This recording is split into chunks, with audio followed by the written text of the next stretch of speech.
तुमने सोचा होगा कैसा पत्र मिला।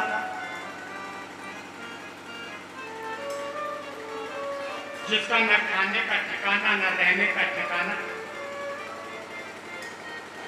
ये भी आंखें बंद करो, ये भी आंखें बंद करी। करम जी ने कहा अब नेत्र मौका है। देवती बड़ी प्रसन्न हो गई, उस सरोवर में डुबकी लगाई और आज देवती 16 साल की हो गई।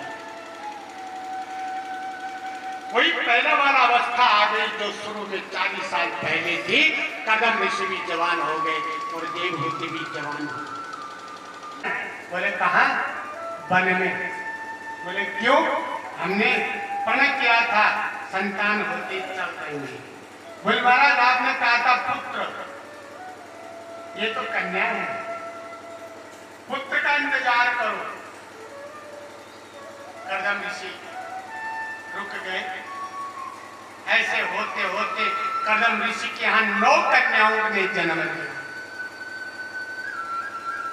कदम ऋषि की जो पहली कन्या थी जिसका नाम कला है, ये मारीच नाम के ऋषि के साथ इसका प्यार हुआ। जो दूसरी कन्या अनुसूया, इसको कौन नहीं जानता? अत्रि मुनि की पत्नी अनुसूया। कदम ऋषि की जो अगली पुत्री हुई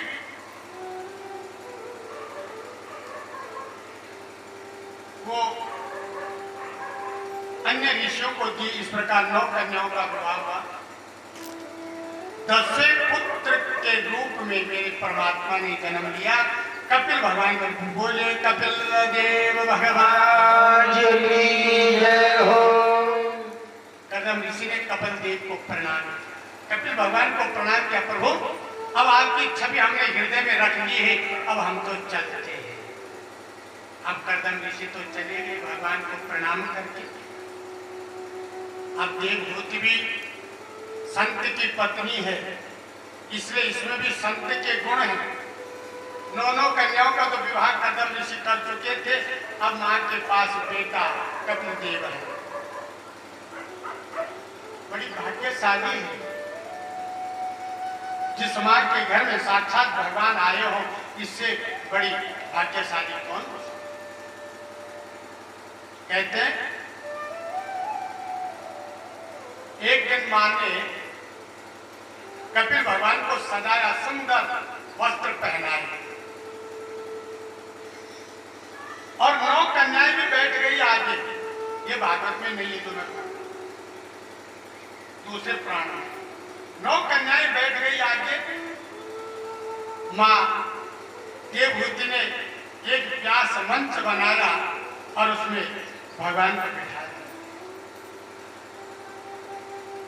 और कहा प्रभु मेरी परिस्थिति बड़ी खराब है, आप मुझे ज्ञान दीजिए। कपिल भगवान ने कहा मां तुम तो खुद ही विदुषी हो, खुद ही ज्ञानी हो, तुम्हें मैं क्या ज्ञान दे सकता हूं?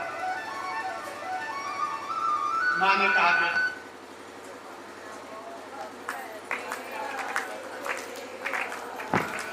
मेरी इंद्रियां मुझे परेशान करती। 10 इंद्रियां हैं, 5 ज्ञानेंद्रियां हैं और 5 कर्मेंद्रियां हैं। ये जो 10 इंद्रियां हैं ये मुझे परेशान करती। कान कहते हैं मैं कुछ सुनना चाहता हूं, आंख कहते हैं मैं कुछ देखना चाहता हूं, मुंह कहता मैं बोलना चाहता हूं, नासिका कहती मैं कुछ सूंघना चाहता हूं। लेकिन बेटा ये सब जो इंद्रियां हैं ना, ये सांसारिक वस्तुओं को भोगना चाहती है। दूसरा सवाल मेरा बेटा ये है कि बंधन किसका होता है, आत्मा का या मन का? किसका बंधन है संसार में? कपिल भगवान का मां संयम के द्वारा, संयम रूपी जो कोड़ा है उस संयम रूपी कोड़े से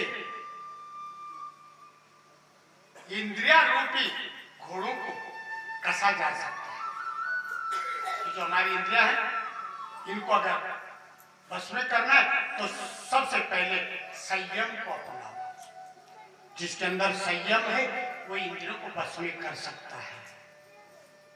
मां, अपनी इंद्रियों को परमात्मा की तरफ मोड़ लो, दोस्त खत्म। अगर आंखें कहती हैं कुछ देखना चाहती हो, मां इन आंखों को भगवान की छवि दिखाओ, है ना? आंखें सही हो जाएंगी। भगवान की छवि दिखाओ, भगवान की मूर्ति दिखाओ। मां, ये कान सुनना चाहते तो इनको भगवान का कीर्तन सुनाओ, भगवान का भजन सुनाओ, आनंद आएगा। मां, जीवन सवर जाएगा। मां, ये बोलना चाहते ना तो इससे भगवान का भजन बुलवाओ। अरे वाणी अपने बस में है कि नहीं? इस वाणी से जो चाहते हो बुलवाते हो कि? तो बोले वाणी को बस में कर लो। जितना इस वाणी से गलत बोल उतना वाणी से अच्छा बोल दो। किसी को जवाब क्यों दे? अगर कोई हमें कुछ कहता, हमारे लिए कुछ करता है और अगर हमने उसे जवाब नहीं दिया, उसके पलट के वार नहीं किया, तो मां वो परमात्मा कर रही है। आपने मुझे बुरा कह दिया, मैंने आपको जवाब नहीं दिया, तो मेरा कुछ नहीं होगा। वो परमात्मा आपके ऊपर उसका असर डालेगा, आपको उसका फल मिलेगा। मां, इंद्रियों को परमात्मा की तरफ डाल दो। जो तुम्हारी इंद्रियां उनको भगवान की तरफ कर दो। अगर ये कुछ खाना चाहता है, रसना कुछ रस चाहती है, तो इसको भगवान का भोग खिलाओ। घर में कभी खाना मत बनाओ, घर में कभी खाना मत बनाओ। आप क्या बनाते हो? भोग बनाओ। बहुत अच्छा जगह। क्या बनाओ? भोग बनाओ, भगवान का प्रसाद बनाओ, खाना मत बनाओ। क्या बना रहे हो? अजय शाम का खाना बन रहा है, नहीं, अजय शाम का भोग बन रहा है, भगवान का प्रसाद बन रहा है। आज भगवान को भोग लगाएंगे, प्रसाद चढ़ाएंगे, तब हम पाएंगे। मां, ऐसा करो। कितना सुंदर ज्ञान दिया कपिल भगवान ने, और हम सब इसके उल्टा चलते कि नहीं? जहां भोजन बनाते उसका नाम क्या है? किचन। अरे है कि नहीं? उसका नाम है रसोई घर, उसका नाम है रसोई घर। पाकशाला सबसे उत्तम भाषा, पाकशाला। गौशाला बोलते हैं, गौशाला। जहां गाय रहती है उसको गौशाला कहते हैं, और जहां पाक भगवान का भोजन बनता है, भगवान का प्रसाद बनता है, भगवान का भोग बनता है, उसको बोलते हैं पाकशाला। इस प्रकार ज्ञान दिया कपिल भगवान ने।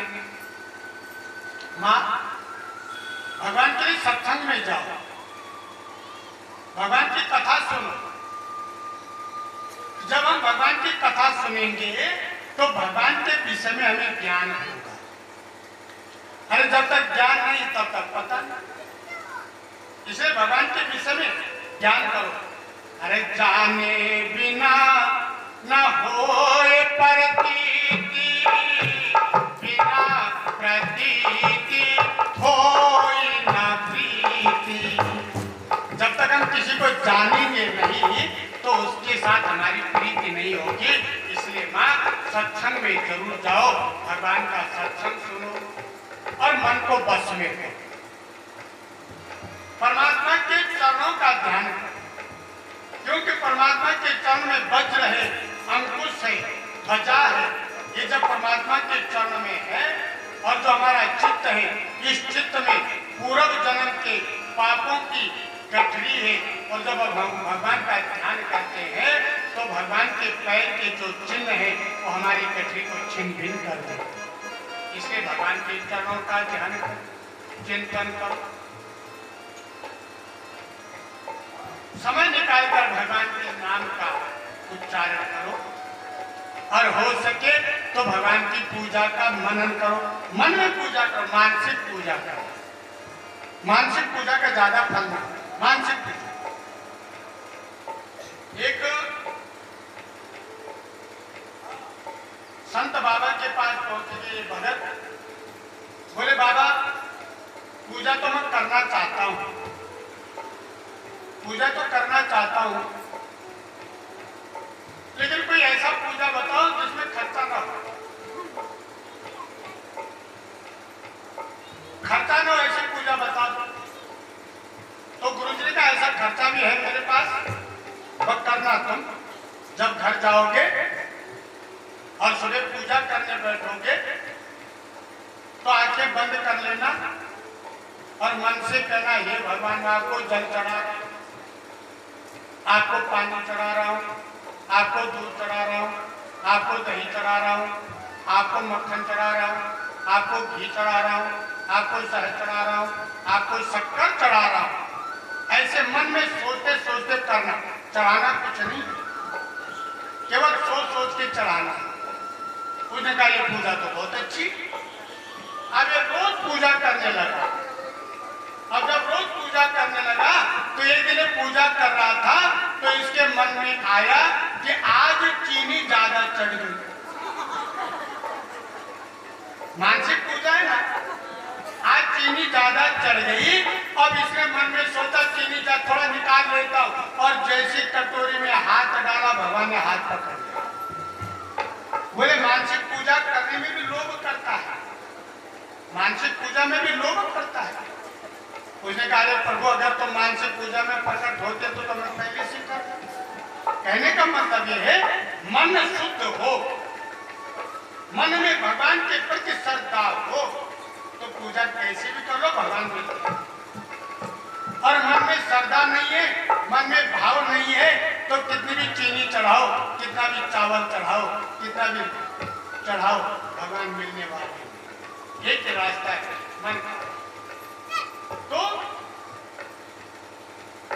भगवान से प्रार्थना करो, उत्तिष्ठ उत्तिष्ठ गोविंद, उत्तिष्ठ गरुड़ध्वजा, उत्तिष्ठ कमलाकांतम, त्रिलोक्यम मंगलम कुरु। हे प्रभु उठो और तीनों लोकों का मंगल करो। इस प्रकार कपिल देव ने पूजन का रास्ता बताया, भगवान को प्राप्त करने के मार्ग बताई। और मां देवहूति भगवान से ज्ञान लेकर आज बिल्कुल शांत हो गई है। भगवान कपिल ने कहा मां बाहर का सुख कभी मत देखो, अंदर का सुख देखो, बाहर कुछ मत ढूंढो, संसार में कुछ नहीं है। आज संसार में माता पिता बालकन बुलावे, उधर भरे सो धर्म सिखावे। आजकल माता पिता बच्चे को पढ़ाते हैं, क्या पढ़ाते? पैसे कमाने का विद्या। आजकल अगर पढ़ाते तो पैसे कमाने की, उधर भरे सो धर्म सिखावे। क्या सिखाते? बोले जिससे पेट भरे वो।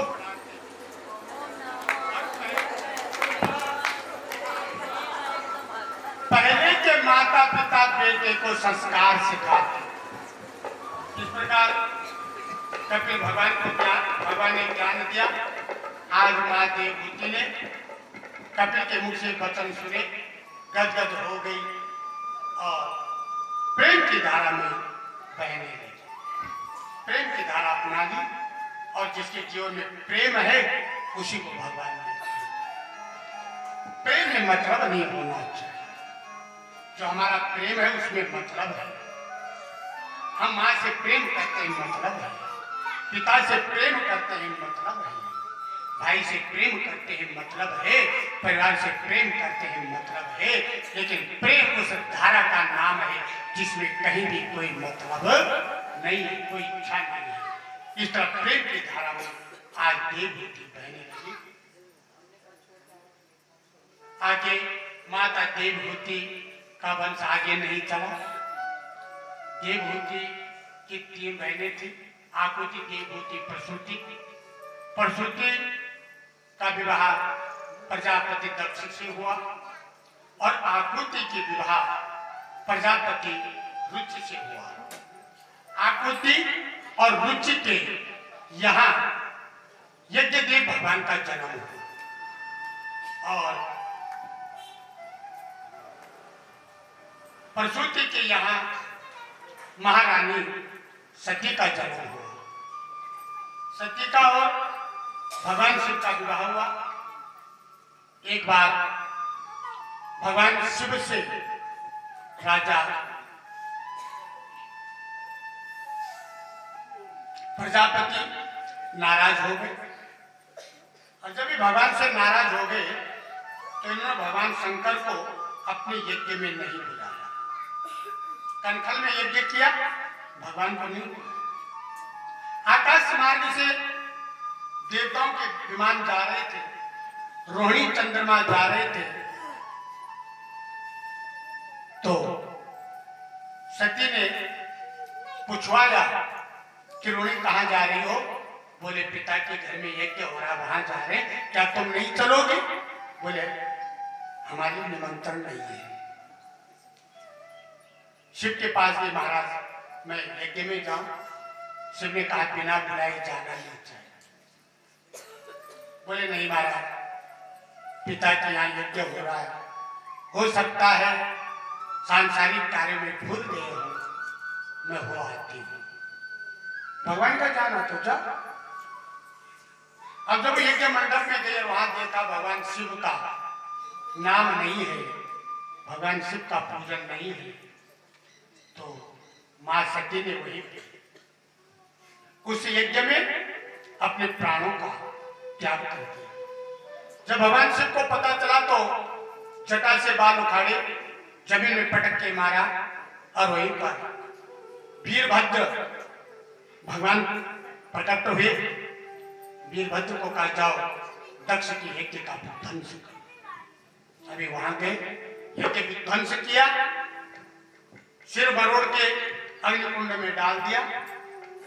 सारे देवता भगवान शिव के पास गए और उनसे प्रार्थना की कि यज्ञ को बचाइए। नमामि समीशान निर्वाण रूपं विभुं व्यापकं ब्रह्मदेवं स्वरूपं निजं निर्गुणं निर्विकल्पं निरीहं चिदाकाशमाकाशवासं भजेऽहं निराकार ओंकार मूलं तुरीयं गिराज्ञान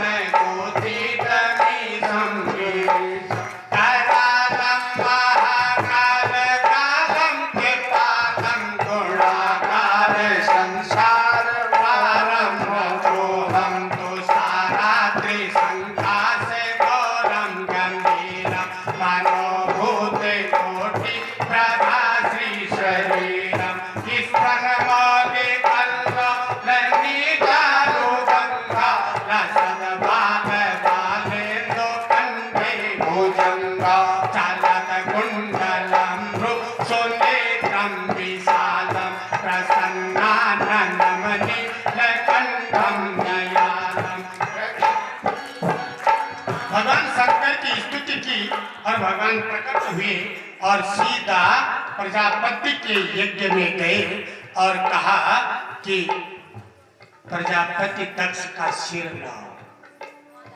हमारा सिर तो हवन स्वाहा हो गया। बोले स्वाहा हो गया, अब इसका सिर कहां से लगाओ? तो भगवान ने बकरे का सिर मंगवाया, दक्ष के सिर में रख दिया, उसको जीवित कर दिया। अब क्यों रखा? बकरे का सिर क्यों रखा? इतने सारे किसी मनुष्य का रख देते, कोई और रख देते, लेकिन बकरे का क्यों? बकरे का मतलब होता मैं। जिसके अंदर मैं है उसका बकरे का सिर है। इतने में आप बैठे, हमारा सबका सिर बकरे का है कि नहीं? बोलो, जिसके अंदर मैं है, मैं रूप रूपी अहंकार जिसके अंदर है उसका बकरे का सिर है, इसलिए मैं त्यागना पड़ेगा। ये कथा का सार है। कथा का सार क्या? मैं त्यागो, मेरा मैं, मेरे सामने वो क्या है? वो मेरे सामने बोल सकता है क्या? वो मेरे बराबर है क्या? क्या औकात है उसकी मेरे सामने? ये जिसके अंदर है उसका सिर बकरे का है। अब विचार करो मेरा सिर किसका है? विचार करो, आप लोगों का तो नहीं है ना? वो मेरे सामने क्या नहीं बोलते ना? उसकी औकात क्या मेरे सामने नहीं बोलते ना? उसकी क्या हिम्मत जो मेरे सामने बोलते? यही है मैं। जिसके अंदर ये मैं है उसका बकरे का सिर है। प्रजापति दक्ष का बकरे का सिर लगा। प्रजापति ने बकरे की आवाज में कहा बम बम बम बम बम बम बम भोलेनाथ की जय। आज भोलेनाथ का जयकारा प्रजापति ने लगाया। इसके बाद आगे की कथा बताते हैं। राजा उत्तानपाद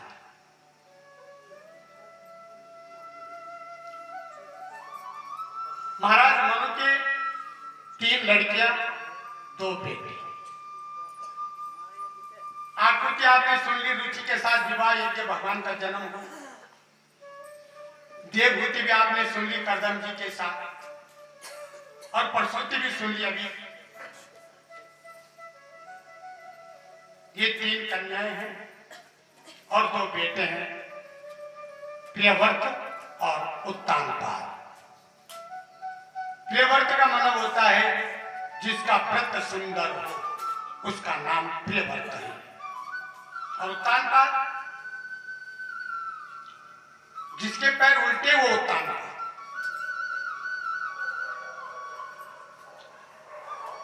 तो ये जो उत्तानपाद है इनकी एक पत्नी है, उसका नाम है सुनीति। सुनीति, सु माने अच्छा, नीति माने विचार। जिसके विचार अच्छे वो सुनीति होती है। एक दिन राजा दूर देश में गए और वहां में एक रानी मिल गई दूसरी, उसका नाम है सुरुचि। सु और रुचि, जिसकी इच्छाएं अधिक हो वो सुरुचि। अब राजा उत्तानपाद इसको घर में लिया। सुरुचि ने पूछा ये कौन है? बोले मेरी बड़ी पत्नी है, बड़ी रानी है। तो बोले या तो मैं रहूंगी या ये रहेगी। एक घर में सुनीति और सुरुचि नहीं रह सकती। हम उत्तानपाद हैं, हमारी एक सुनीति है और एक सुरुचि है। एक अच्छी नीति है और एक हमारी इच्छाएं हैं। तो हमारे शरीर में या तो इच्छाएं रहेंगी या नीति रहेगी। तो सुरुचि ने कहा इसको घर से निकालो, या तो इसको रखो या मुझे रखो। राजा उत्तानपाद ने सुनीति को घर से निकाल दिया। वो एक वन में गई, उसने पर्णकुटी बनाई, वहां रहने लगी। जिस समय सुनीति घर से गई गर्भवती थी। अभी सुनीति ने वहां जाकर एक सुंदर पुत्र को जन्म दिया जिसका नाम ध्रुव रखा गया। ध्रुव का जन्म हो गया। इधर सुरुचि घर में है। अब ये जो सुनीति है ये वहां पे महात्माओं की सेवा करती है। महात्माओं की खूब सेवा की। एक दिन संतों ने कहा कि बेटी आज हम तुम्हें कुछ देना चाहते हैं, बेटी कुछ मांग लो। सुनीति का बाबा क्या मांगो, मैं तो मांगता तो वो है ना जिसके पास कुछ ना हो। मैं क्यों मांगू, मेरे पास तो सब कुछ है। बोले नहीं नहीं बेटी, आज हमारी इच्छा है तुम्हें देने की, इसलिए मांगो। सुनीति का बाबा अगर देना चाहते हो ना तो मेरा एक काम कर दो। बोले बताओ। मेरी सौतन है बाबा, 4 साल हो गए ब्याह को, अभी तक कोई संतान नहीं है। मैं चाहती हूँ कि मेरी सौतन का भी संतान हो जाए।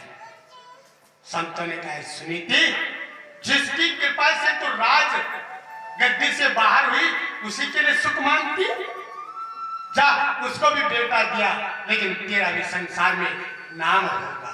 आज संतों का आशीर्वाद मांगो, संतों से मांगो, लेकिन ऐसा मांगो कि जो संत तुम्हें अपने आप दे दे। सुनीति ने क्या मांगा? जिस सौतन ने घर से निकाला उसी के लिए बेटा मांगा। ये सुनीति अच्छा विचार है। हमारा शत्रु हो, शत्रु के लिए भी भगवान से मांगना चाहिए, प्रभु मेरा शत्रु भी ठीक ठाक रहे। क्यों रहे भाई? क्यों रहे? क्योंकि शत्रु हमें बचाता है, शत्रु हमें बचाता है गलत कार्य से। हम गलत काम करेंगे, शत्रु एकदम प्रचार कर दे वो गलत काम कर रहा है, हम गलत काम से रुक जाएंगे। तो शत्रु को भी भगवान से प्रार्थना करना चाहिए। तो कहा कि महाराज मेरी सौतन का भी बेटा हो गया। अब उधर उसका भी बेटा हो गया, उसका नाम रख दिया उत्तम। अब उत्तम और ध्रुव दोनों भाई। अब ध्रुव जब कुछ बड़े चलने फिरने लगे, 4 साल के, 4.5 साल के, आज ध्रुव 5 साल के। 5 साल का ध्रुव सीधा पिता की गोद में चढ़ने लगा। माँ ने, सुरुचि ने ध्रुव को डांट दिया, खबरदार जो राजा की गोद में चढ़ा था। ध्रुव ने कहा क्या ये मेरे पिताजी नहीं है? वे पिताजी तेरे हैं, लेकिन गोद में चढ़ने का अधिकार तेरा नहीं है, क्योंकि तूने मेरे गर्भ से जन्म नहीं लिया। इनकी गोद में वही जाएगा जो मेरे गर्भ से जन्म लेगा। आज सुरुचि ने भगवान का भी अपमान किया, गर्भ को सबसे ऊपर बताया। आज ध्रुव रोता रोता मां के पास गया, मां क्या तुम मां कहलाने योग्य नहीं हो? बोले बेटा ऐसा क्यों कह रहा है? आज मेरी बेमाता ने मुझे कहा कि अगर तुमने मेरे गर्भ से जन्म नहीं दिया, इसलिए तुम राजा के गोद में नहीं बैठ सकते, तो क्या तुम मां कहलाने योग्य नहीं हो? आपके गर्भ से क्या मैंने जन्म लेकर गलती की? ऐसे मेरी बेमाता में कौन से सद्गुण है? उन्हीं के गर्भ से जन्म लेने वाला गोद में बैठेगा? वास्तव में यदि मैं आपका पुत्र हूं तो मैं अपनी बेमाता से बदला जरूर। और मां ने तक उंगली रख दी बेटे के मुंह में। बेटा क्या कहते हो? तो मां से बदला लोगे?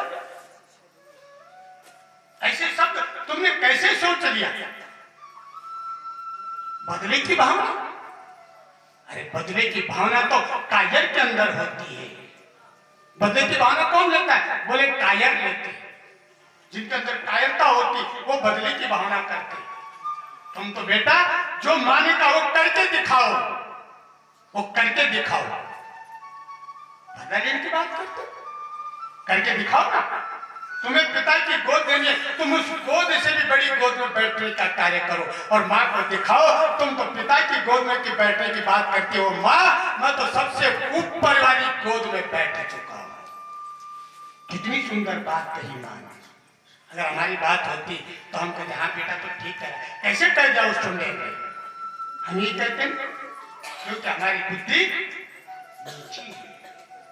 सुनीति की बुद्धि ऊपर है, इसलिए कहा बदले की बात मत करो। जो तुम्हें कहा उससे बन के दिखाओ। अगर कोई तुम्हें चैलेंज करता है, उस चैलेंज को स्वीकार करो और उस चैलेंज पर चल के दिखाओ। सामने वाला अपने आप नतमस्तक हो जाएगा। हम अपने जीवन में चैलेंज स्वीकार करते हैं, इसलिए हम आगे बढ़ते हैं। कभी कोई चैलेंज करे, आगे बढ़ने की कोशिश करो, दिखाओ उसको कि तू ये कहता था, ये मैंने कर दिया। तू कहता था तेरे बस का कुछ नहीं, ले मैंने करके दिखा दिया तुझे। अब बोलो क्या कहे, वो आपके आगे अपने आप शर्म के मारे झुक जाएगा।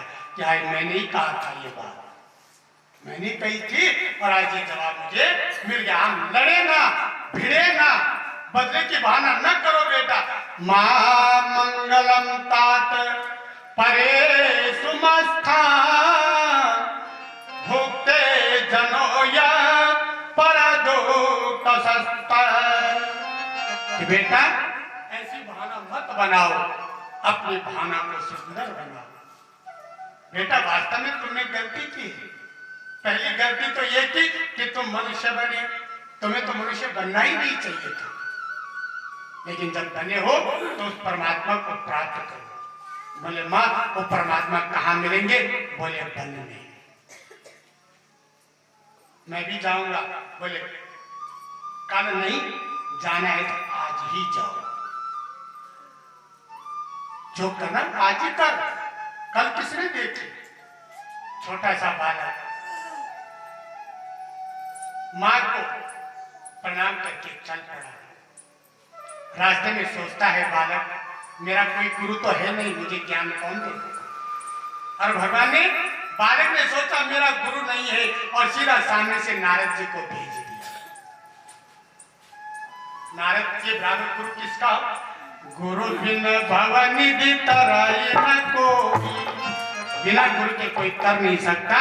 अरे गुरु बिन भवनिधि तराई न कोई, जो बिरंच सिंकर सम हो। जैसे आगे गए नारद जी दिखाई दिए। गुरु का अर्थ क्या होता? गु माने अंधेरा और रू माने प्रकाश। जो चेले को अंधेरे से प्रकाश की ओर ले जाए वही गुरु। नारद जी आए, ध्रुव ने प्रणाम किया। पहली सीढ़ी पास। नारद जी ने तो देखते मुझे प्रणाम किया, तो पहली सीढ़ी पर संत दिखाई दे प्रणाम करना चाहिए, ब्राह्मण दिखाई दे प्रणाम करना चाहिए। ब्राह्मण जा रहा हो, कोई भी हो, ब्राह्मण भी प्रणाम, पंडित जी राम राम, प्रणाम। पहली सीढ़ी पास। संत नारद जी ने पूछा किसके बेटे हो, कहां जाते हो? ध्रुव ने कहा महाराज हम महाराज उत्तानपाद के पुत्र हैं और वन में जा रहे भगवान को प्रकट करने के लिए। नारद जी झूठ मूठ के हंसे। वन में? अरे वन में भगवान नहीं रहते, वन में तो बब्बर शेर रहता है और तेरा शेर जो अपना भोजन बना देगा, न्योला बना देगा। ध्रुव ने कहा मेरी मां कहती है कि शेर में भी परमात्मा का वास है, जो बब्बर शेर है उसमें भी परमात्मा का निवास है, परमात्मा सर्वत्र है। नारद जी ने कहा दूसरी सीढ़ी मजबूत, क्योंकि विश्वास मजबूत है। जीवन में जिसका परमात्मा के प्रति विश्वास है वही जीता है। बोले दूसरी सीढ़ी पास। नारद जी ने ठीक है, भूख लगेगी तो क्या खाओ? अरे घर में कितनी बार खाते हो? बोले कोई पता नहीं, जब भूख लगी तब खा। कौन खिलाता? बोले माँ खिलाती है। तो वहां वन में माँ बैठी क्या? वहां कौन खिलाएगा? वहां कौन देगा तुम्हें? ध्रुव जी पूछ रहा है। बोले मेरी माँ कहती है, देखो कितना माँ का ज्ञान आगे बढ़ा रहा है। मेरी माँ कहती है, क्या कहते? जब दांत नहीं तब दूध दियो, जब दांत नहीं तब दूध दियो, अब दांत दिए कुछ और भी देगा।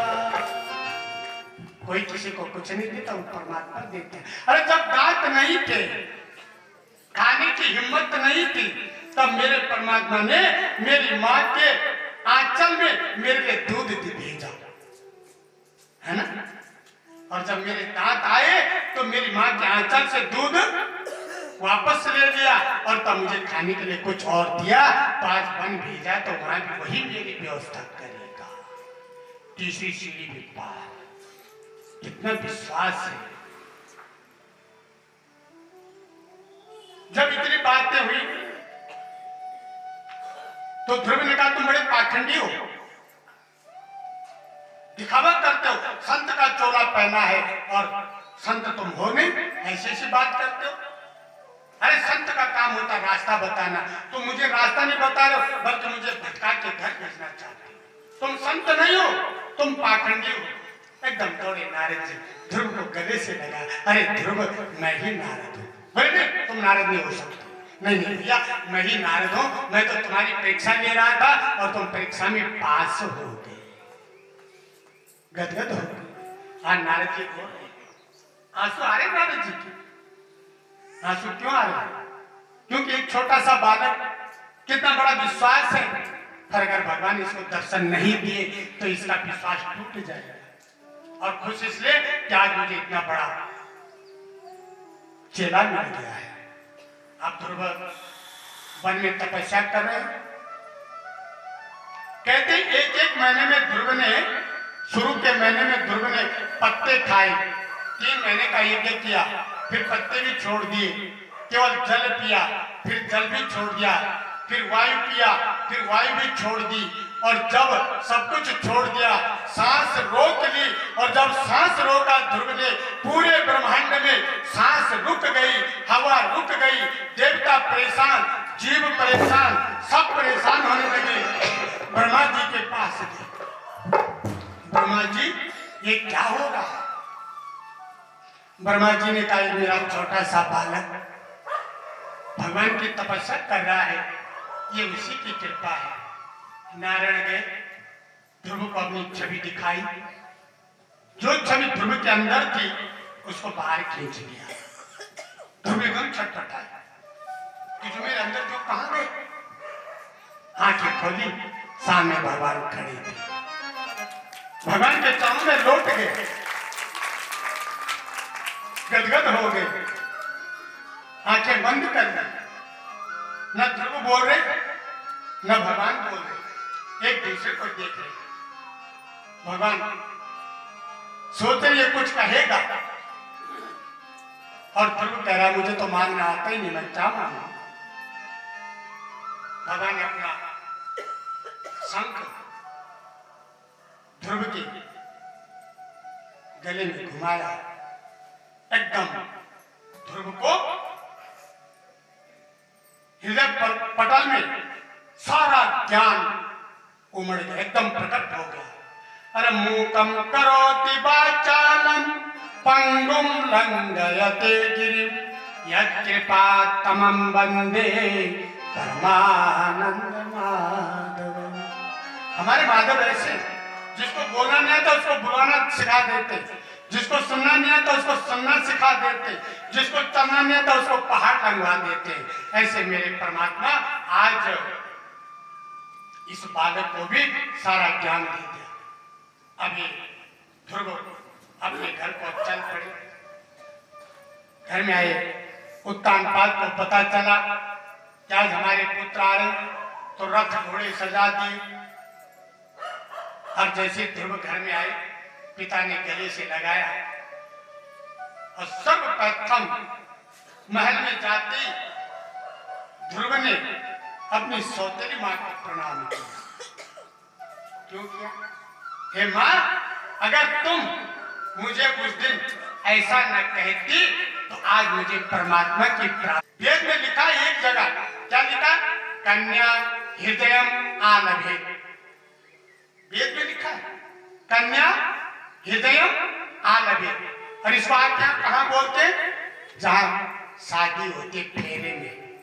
फेरों में पंडित जी कहते वर नारायण से, वर नारायण जी कन्या हृदयम मालभे। ये वर नारायण जी कन्या के हृदय में हाथ रखो। और प्राचीन वही, अगर कन्या आलभे का अर्थ मारना हो गया तो फिर क्या किसे करोगे जब कन्या को मार दोगे? तो कितनी सुंदर बात। एक जगह वेद में लिखा है प्रस्थम कुमारिकम मांसम आनय, कि कुमारी का मांस लाओ, इसकी दवाई बनाएंगे। अब क्या हो? कुमारी माने लड़की है कि नहीं? कुमारी माने लड़की, मांस माने जानते हो आप? आनय माने लेकर आओ, कन्या के मांस को लाओ, हम दवाई बनाएंगे। आकर तो यही वाले वेद में, लेकिन यार नहीं। कुमारिका, कुमारिका किसे कहते? क्वार काठे को, कुंवार पाठे को कहते कुमारी। आपकी भाषा में क्या बोलते हैं इसको? एलोवीरा। एलोवीरा है और जो भी कहते हैं हम तो कुमारी का जानते। तो कहा कुमारी के मांस, कुमारी माने कुंवार पाठा और मांस माने उसका गुद्दा। ठीक, कुमारी का गुद्दा लाओ, इसको घोटेंगे, पीसेंगे, कुमारा सब बनाएंगे। आई समझ वेद की भाषा। तो नारद जी कहते वेद भाषा में ये नहीं कहा कि तुम बकरा मारो, घोड़ा मारो, भैंसा मारो, ये नहीं। इसका मतलब ये है इनको छुओ और ये कहो कि हमने अपने जीवन में इस चीज का त्याग कर दिया, परित्याग कर दिया। अब इतनी बता, अब वेद की भाषा समझ में आती। एक किसान था, बहुत सारा धान होता था। एक बार इस किसान की आदत थी कि जब चावल पकते थे, चावल पकने के बाद मांड निकलता था, तो एक किसान मांड पीता था। आपने पिया? किसी ने मांड नहीं पिया? पिया है मांड, तो वही मांड पिया है इस किसान ने।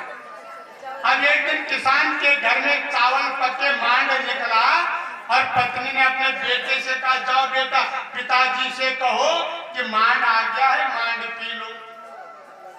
अब बेटा गया पिताजी के पास, देखा वहां बहुत सारे लोग बैठे। अब कैसे कहूं मांड पी लो? अगर कहूंगा पिताजी आके मांड पी लो, तो ये जो लोग बैठे कहेंगे कैसा किसान है, 1000 बीघा जमीन का मालिक मांड पी के गुजारा कर रहा है।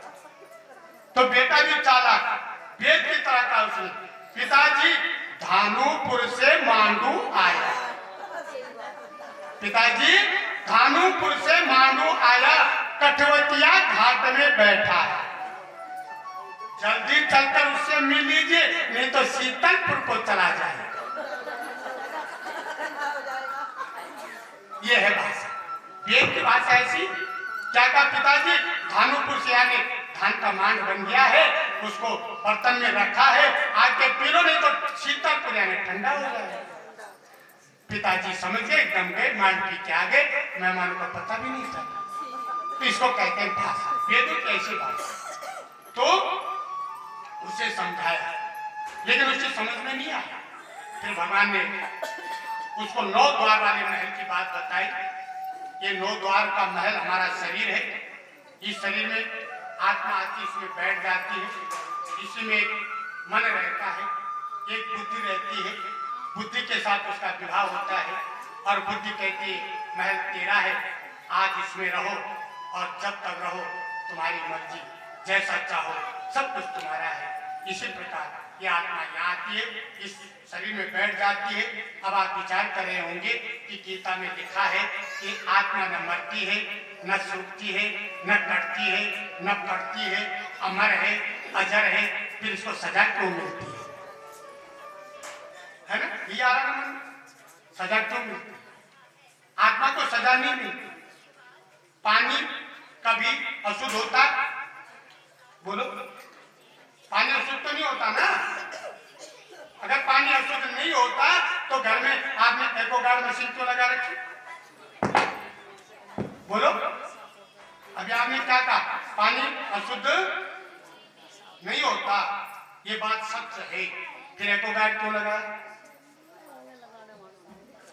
एक्वागार्ड इसलिए लगाया कि पृथ्वी के अंदर कई विषैले तत्व हैं, वो विषैले तत्व पानी में मिल गए, एक्वागार्ड में जाते हैं। अब हमारे पास इतना कर्म नहीं है, हम इतने कर्मठ नहीं है जो पानी के विषैले तत्व को हमारा शरीर समाप्त कर दे। पहले शरीर में इतनी ताकत थी कि उसको हम उसी पानी को पीते थे, बिल्कुल स्वस्थ होते थे, क्योंकि हमारे अंदर इतनी ताकत थी कि विषैले तत्व समाप्त हो जाता। आज नहीं है, एक्वागार्ड लगा जा पानी शुद्ध हो गया। ऐसे ही आत्मा जो है वो कभी अशुद्ध नहीं होती, लेकिन हमारे मन के साथ मिल करके, मन का साथ दे करके अशुद्ध हो जाती है। ये एक्वागार्ड मशीन है, इस मशीन में आत्मा को रख देते हैं और इस आत्मा को कष्ट देकर, परेशानियों में डालकर इस आत्मा को शुद्ध करते हैं, और जब वो शुद्ध हो जाती है तो फिर वो मुक्त हो जाती है। ऐसा ही शरीर के विषय में समझाया। तो जीवन में हम लोगों को कह देते हैं कि अब अंत समय आ रहा है, भगवान भजन करो, जन्म लिया भजन करो। नहीं, अभी तो हमारे कमाने का समय है, जब बुढ़ापा आएगा तब भजन करेंगे। माला हाथ में नहीं आया, चले गए। अब भगवान ने पहली घंटी बजाई, इन जगहों में बाल सफेद होने लगे। भगवान ने कहा माला संभाल ले, लेकिन हमने अपने बालों में ऐसे ऐसे रंग लगा दिए क्या वो सफेद दिखाई नहीं दे। भगवान ने चल यहाँ नहीं मानता है, भगवान ने हमारे बत्तीसी हिला दी, अब भजन कर ले, माला जप ले, लेकिन हमें इतने स्वार्थी है कि हमने नई बत्तीसी लगवा दी। मैं माला नहीं जपूंगा, चने भी चबाऊंगा, संसार का भोग भी करूंगा, लेकिन तेरी माला नहीं जपूंगा। फिर भगवान ने धीरे धीरे आंखों में रोशनी कम कर दी। अरे अब तो भजन कर ले, लेकिन हमने ऐसे ऐसे लेंस बना दिए कि पहले से भी बढ़िया दिखाई देता है, लेकिन हम तब भी तेरा भजन नहीं करेंगे, लेकिन हम तब भी संसार के सुख में भोगे। और जब अंतिम घंटा बजता है, अंतिम घंटा जब बजता है तब पता भी नहीं चलता कब हम यहाँ से चले गए हैं। अंतिम घंटा कहा गया, आया है सो जाएगा, आया है सो जाएगा, राजा रंग फकीर, कोई सिंहासन चढ़ चला, कोई बना जंजीर, कोई बना जंजीर। इस प्रकार नारद जी ने प्राचीन वही को कहा, ये प्राचीन वही, ये संसार में ईश्वर अंश जीव अविनाशी, ईश्वर अंश जीव अविनाशी, चेतन अमल सहज सुख राशि, सोमा या सब भयहु गुसाई, बंधो कपीत मन कतकी नाई। इस प्रकार उत्तान पाद की कथा बताई, ध्रुव के वंश की कथा सुनाई। अब आता है प्रियव्रत। प्रियव्रत मनु महाराज के दूसरे बेटे हैं। इन्होंने अपने जीवन में संकल्प लिया कि मैं संसार में किसी को दुखी नहीं रहने दूंगा। अपना रथ तप चलाया और सूर्य के विरोध में पूरी पृथ्वी की परिक्रमा करी। 7 क्षेत्र बन गए जिनको सप्तद्वीप कहते हैं, और ये सप्तद्वीप प्रियव्रत के हुए।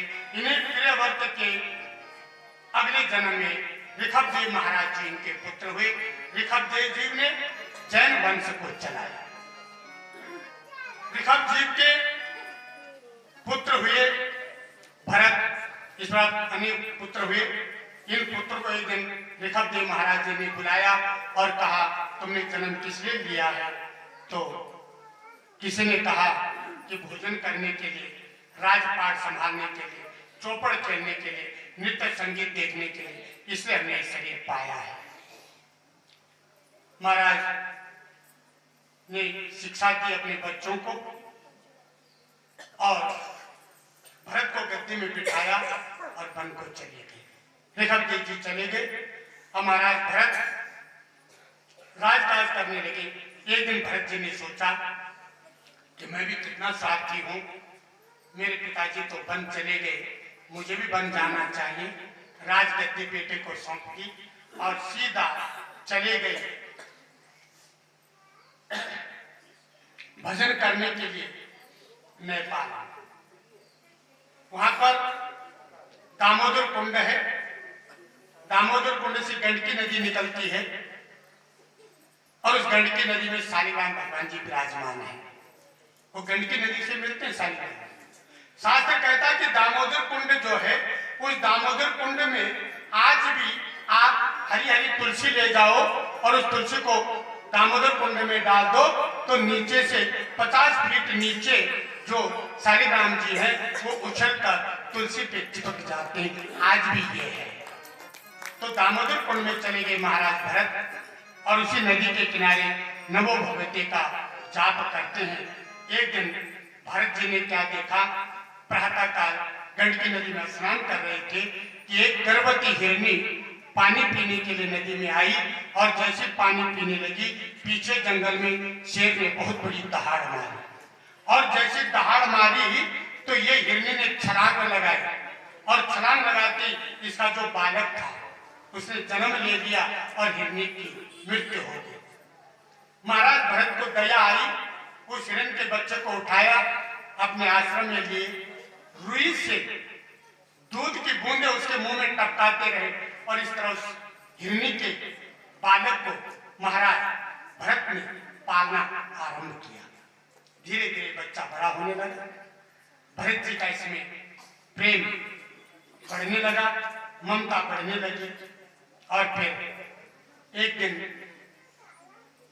जब ये हिरण कुछ बड़ा हुआ अपने और हिरणों के साथ चला गया तो महाराज भरत उस हिरण के वियोग में मेरा हिरण कहाँ गया, कैसे रहेगा, कोई जंगली जानवर न मार दे, कहीं इसकी मृत्यु न हो जा, यही सोचते सोचते महाराज भरत की मृत्यु हो गई और अगले जन्म में महाराज भरत हिरण बन गए। अंत में जैसी मति वैसी गति, अंत में जैसा आप सोचोगे वैसा बनना पड़ेगा। मरते समय पत्नी में मन चला गया तो अगले जन्म में स्त्री बनना पड़ेगा, मरते समय बेटे में मन चला गया तो बेटे के घर में बेटा बनकर आना पड़ेगा, मरते समय बेटी में मन चला गया तो बेटी बन के आना पड़ेगा, जहां मन जाएगा वहीं जाना पड़ेगा। इसलिए मरते समय हमेशा मेरे गोविंद का ध्यान करो, मरते समय गोविंद गोविंद बोलो बस और कुछ मत बोलो, नारायण नारायण बोलो। अरे मंत्र से आगे कथा आएगी, अजामिल ने भी अंत समय नारायण बोला तो नारायण के दर्शन हुए, तो अंत में जैसी मति वैसी गति। महाराज भरत ने हिरण का ध्यान किया, हिरण का मनन किया तो ये जन्म में हिरण बन गए। अब जंगल में रहते हरी हरी घास नहीं खाते, क्यों नहीं खाते, क्योंकि हरी हरी घास में कीड़े होते हैं और राजा भरत सोचते अगर हरी घास खाऊंगा तो जीव हत्या होगी, इसलिए हरी घास नहीं खाते, सूखा सूखा घास खाते, एक किनारे पड़े रहते, पेड़ों के नीचे रहते, उछल कूद नहीं करते हिरणों की तरह। एक दिन जंगल में आग लग गई, आग लगने पे महाराज भरत हिरण रूप में थे, आग में जल के प्राणांत हो गया। अब यही महाराज भरत अगले जन्म में आंग्रिस पंडित जी के घर में तीसरे बार इन्होंने जन्म लिया। पंडित जी के घर में बेटा हुआ, पहले भी एक बेटा है, ये दूसरे बेटे हो गए। सोचा इसको पंडिताई सिखाऊंगा, मंत्र सिखाऊंगा, जनेऊ संस्कार किया और कहा बेटा गायत्री मंत्र याद करो, ओम भूर्भुवः स्वः तत्सवितुर्वरेण्यम, ऐसा बुलवाते रहे। लेकिन इसको मंत्र तो याद हो गया लेकिन सुनाया कभी नहीं। पिता ने कहा बेटा मंत्र याद होगा तो सुना दो, अभी याद नहीं। दूसरे दिन एक मंत्र होगा, इसको तो याद करने बहुत सरल है, तो मेरे माता पिता बहुत सरल है, इसको याद कर ले। शाम को बोले बेटा याद होगा, याद नहीं होता। पिता ने कहा जड़ भरत, जड़ माने मूर्ख, ये मूर्ख है, इसको कितना भी याद करो। अब जड़ भरत को याद सब है लेकिन सुनाते नहीं, क्योंकि अगर सुना दूंगा पिताजी कहेंगे बेटा आज उसका हवन कर लिया, आज उसकी पूजा कर लिया, और ये मुझे करना नहीं, क्योंकि मुझे तो भगवान को प्राप्त करना है। और अगर पूजा में लग जाऊंगा, पाठ में लग जाऊंगा तो रुपए का मन हो जाएगा, भगवान छूट जाएंगे। इसलिए पिताजी रटाते रटाते मर गए, लेकिन भरत जी को मंत्र याद पिताजी की नजर में वैसे सब याद है। इधर भाई ने देखा पिता भी चले, माँ भी गए, भाई से कहा जा भाई खेत में चला जा, चिड़िया आ रही है, गेहूं पक रहा है, धान पक रहा है, चिड़िया खा रही, उसको बचा ले। भरत जी गए, एक सामने बैठ गए, चिड़िया आ रही है, खा रही है, जा रही, भरत जी रोकते नहीं। राम जी का खेत, राम जी की चिड़िया, आओ चिड़िया खाओ भर भर पेट, चिड़ियाओं को बुलाते आओ और खाओ, राम जी का खेत, राम जी का सब कुछ, क्यों रोको मैं किसी को। चल गया काम। शाम को भाई आए, अरे भरत क्या करा, सारे चिड़िया खा गए, तू क्या कर रहा था। घर लाए, क्या इसके बस का कुछ नहीं है? भाइयों ने क्या करा, जो भाइयों के खाने में थोड़ा थोड़ा बच गया उसी को उसके आगे रख दिया, ले खा ले। उसने प्रसाद समझ के खा लिया, ये नहीं का जूठा है, नहीं, प्रसाद खा लिया। वो जो भाई हलवा खाते, मिष्ठान खाते, काजू खाते, किशमिश खाते, बादाम खाते, यूं है सूखे एक एक हड्डी पसली दिख रही है। और मेरा भरत कैसा है, हृष्ट पुष्ट मोटा तगड़ा, खाने को कुछ बासी कुछ मिलती। तो कितना सुंदर का, तुलसी बिरवा बाग की, तुलसी बिरवा बाग की, सींचत ही मुरझाए, काम भरोसे जो रहे पर्वत पर हरिया। अरे जिस तुलसी का बिरवा तुम घर में लगाते हो, रात दिन सींच तो सूख जाती है, और जो राम भरोसे वन में रहती हो कभी नहीं सूखती। वृंदावन जाओ हमेशा हरी, बद्रीनाथ जाओ कितनी भी बर्फ पड़नी हरी रहती है, और आपके घर में बर्फ भी नहीं पड़ रही तभी सूख जाती। और हम क्या कहते, अजी क्या करें, पाला पड़ रहा है इसलिए सूख गई। तो बद्रीनाथ में नहीं है पाला, वृंदावन में नहीं है पाला, लेकिन जो भगवान भरोसे रहता है उसकी रक्षा भगवान करते हैं, और जो हमारे भरोसे रहता है उसकी रक्षा हम नहीं कर पाते। इसलिए आप किसी के भरोसे मत रहो कि बेटा पालेगा, बेटी देखेगी, भाई देखेगा, कोई नहीं देखेगा आपको अंत में। इनके सारे मत रहो, अरे सब मतलब के हैं, अपने सारे रहो। किसके? गोविंद के, श्री कृष्ण के, उनके सारे ढाके सब कुछ छोड़ दो। अब इनको भाई ने घर से निकाल दिया, चले गए। रास्ते में जा रहे थे तो एक राजा भगवती की पूजा करना चाह रहे थे, काली की पूजा करना चाह रहे थे, जिसकी बलि देनी थी वो भाग गए। सिपाही ने भरत जी को उठाया, वहां ले गए, खूब लड्डू पेवा खिलाया। भरत जी ने कहा तो चकाचक मिल रहा है, बड़ा आनंद आ रहा है। बोले बेटा थोड़ी देर में तेरी बलि भी होने वाली है। अब जैसे बलि के लिए तलवार उठाई, माँ काली प्रकट हुई, सबको वहीं समापन किया और भरत जी को जीवित भेज दिया। ये भगवान बचाने वाले हैं, न कोई मारने वाला न कोई बचाने वाला। अरे जब मृत्यु चाहेगी तुम्हें कोई बचा नहीं सकता, और जब तक मृत्यु नहीं चाहेगी तुम्हें कोई मार नहीं सकता। मृत्यु जिस दिन चाहेगी कोई बचाता है नहीं ना।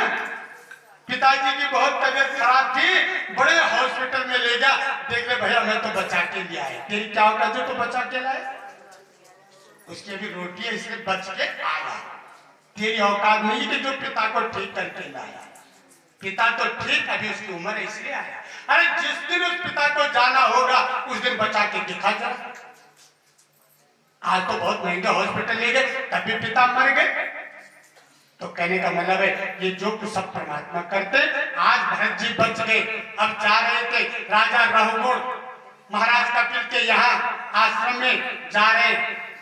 रघुगुण की पालकी चल रही, एक कहार बीमार हो गए, पालकी ढोने वाला। राजा अच्छे का महाराज ये कहार बीमार हो गया, आप क्या करें? अरे बोले सारे राज्य के मेरे हैं, किसी को उठाओ पालकी पे जोड़ दो। भरत जी आ रहे थे, ताकतवर है, हृष्ट पुष्ट है, उठाया पालकी में लगा लिया। पलक में पालकी में जैसे लगा, अब भरत जी का नियम है रास्ते पे चलते हैं, चींटी दिख जाए, कोई जीव दिख जाए तो उसको पैर के नीचे नहीं आने देते। जा रहे थे, चींटियों की लाइन दिखाई दी, सीधा छलांग लगा दी, पालकी हिली, रघुगुण का माथा पालकी पे पटक दिया, जोर से चिल्लाए, अरे कहारो क्या करते हो? अरे महाराज हम कुछ नहीं कर रहे, ये जो नया नया आया है सारी इसकी गलती है। बोले इतना मोटा तगड़ा, इतना मोटा शरीर पालकी ठीक से नहीं चला पाता। कोई बात नहीं, फिर चले। दूसरी बार फिर वही हुआ, झटका लगा। अब तो कहा मुझे लगता है इसकी चिकित्सा करनी पड़ेगी। ये बड़ा धूर्त है, कहने के बाद भी नहीं सुनता। इतना मोटा तगड़ा मरा हुआ लगता है, इतना मोटा तगड़ा ऐसा लगता है जैसे मर गया हो। हिम्मत नहीं तेरे अंदर। आज मेरे भरत जी के आंसू निकल गए, इसलिए नहीं निकला ये गाली दे रहा है, इसलिए नहीं निकले। भरत जी ने सोचा आज मैंने रघुगुण की पालकी उठाई, और अगर आज इसको मैंने ज्ञान नहीं दिया तो दुनिया कहेगी अरे जिस राजा की पालकी को भरत ने उठाया उस राजा को भी ज्ञान नहीं मिला, इसलिए आज इसको ज्ञान देना पड़ेगा। भरत जी ने कहा राजन, आपने कहा कि मोटा है, लंबा है, लेकिन राजन मोटा होना, पतला होना, लंबा होना ये शरीर का धर्म है। ये लंबा मोटा पतला कौन होता है? ये शरीर होता है। इस शरीर से मेरा क्या वास्ता? मैं शरीर थोड़ा ही हूं राजन, मैं शरीर नहीं हूं। महाराज, पालकी चलाने वाले का पालकी चलाने की परिश्रम किसको होगा? जो पालकी चलाता है। जिसने कभी पालकी को चलाया नहीं उसको क्या परिश्रम होगा? जैसे चूल्हा है, चूल्हे में बर्तन है, बर्तन में पानी है, पानी में चावल है, तो भात पकेगा। अब चावल कहां से पके भाई? आग ने पकाया नहीं ना, आग ने थोड़ी पकाया उसे, पानी में भी पकाया। अभी कैसे पका? आग का संबंध पतीले से, आग का संबंध पतीले से, पतीले का संबंध पानी से, और पानी का संबंध तब पकाना बात। आग ने गर्म किसको किया? तो आग ने चावल थोड़ी पकाया, उसने तो पतीले को गर्म किया, और पतीले ने पानी को गर्म किया। और जब पानी गर्म हुआ तो उसमें वाष्प बना पानी का, और उसी वाष्प ने चावल पकाया। इसी तरह जैसे चावल बनता है, ऐसे हमारा ये शरीर है। इस शरीर, ये जो शरीर है, इसका संबंध पालकी से, पालकी का संबंध रहोगुण से, आपस में इनका जोड़। मेरा काय का जोड़, मैं तो एक तरफ, दूसरी तरफ जैसे आग में पतीला रखा, पानी रखा, पानी में कंकड़ डाल दी पत्थर के, तो क्या बात पकेगा? नहीं ना, अब कंकड़ नहीं पकेगा। इसी प्रकार मैं इस अंदर जो बैठा हूं, मैं भी इसी तरह हूं। मेरे साथ कुछ भी कर लो, ना तो मेरा भात पकेगा ना कुछ, मैं तो मुक्त हूं। इस प्रकार ज्ञान दिया। आज जड़ भरत के ज्ञान से मुक्त हो गए। आगे कहा कि संसार में 5 प्रकार के जो पाप हैं उनसे व्यक्ति को कैसे बचा जाए। तो ये गौग्रास निकालने से, अग्नि को भोजन देने से, चींटी जिमाने से 5 प्रकार के पाप दूर हो जाते। झाड़ू लगाना पाप है, पानी इकट्ठा करना पाप है, रोटी पकाना पाप है। रोटी पकाओ तो जीव हत्या होती है, तो उस जीव हत्या से बचने का रास्ता क्या? पहले रोटी गाय का, अंतिम रोटी कुत्ते का, बीच का जो निकलता है वो कौवे का। तो इससे जो है पाप छूटता है।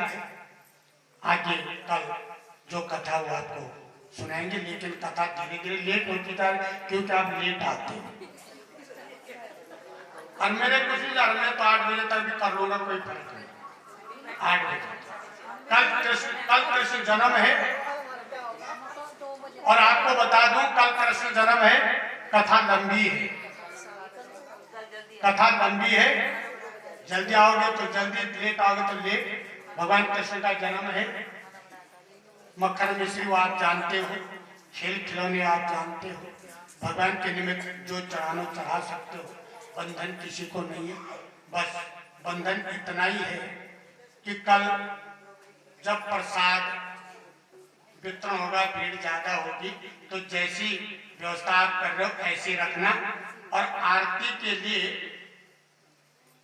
बैठ के ही आरती करनी है सब ने, बैठ के। ये आज इसलिए बताओ कि आपको याद रहे, कहना नहीं पड़ेगा। तो एक भजन और फिर आरती। बोल वृंदावन बिहारी लाल की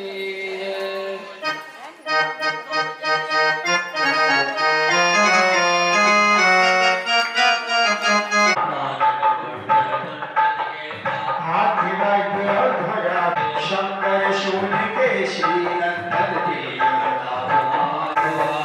प्रभु चरित सुनबे गुर सियारा सुचरोपदेश सहस बदन तुमरो यश नामी शनकादिक ब्रह्मादि मुनि नारद यम कुबेर दिग्पाली जहाँ ते कवि गोविंद विषहत दो जन बलवान प्रभु गोत्र का बिल मुख माही जल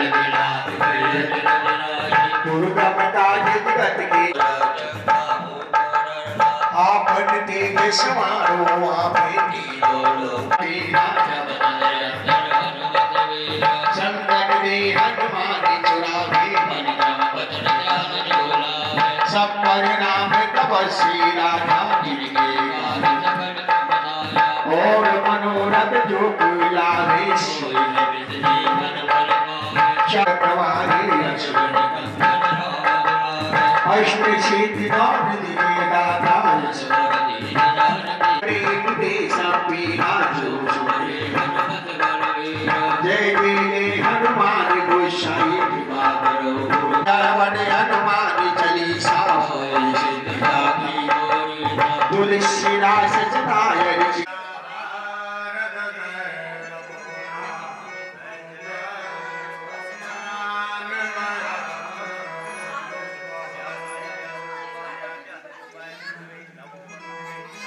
गोविंद हरे मुरारी हे नाथ नारायण वासुदेवा गोविंद हरे मुरारी हे नाथ नारायण वासुदेवा हे नाथ नारायण वासुदेवा हे नाथ नारायण वासुदेवा हे नाथ नारायण वासुदेवा हे नाथ नारायण वासुदेवा श्री कृष्ण गोविंद हरे मुरारी हे नाथ नारायण वासुदेवा श्री कृष्ण गोविंद हरे मुरारी हे नाथ नारायण वासुदेवा गोविंद मेरी यह प्रार्थना है गोविंद मेरी यह प्रार्थना है बोलो ना मैं नाम कभी तुम्हारा बोलो ना मेरा कभी तुम्हारा इस काम होकर दिन रात गाऊं इस काम होकर दिन रात गाऊं गोविंद दामोदर माधवेति गोविंद दामोदर माधवेति श्री कृष्ण गोविंद हरे मुरारी हे नाथ नारायण वासुदेवा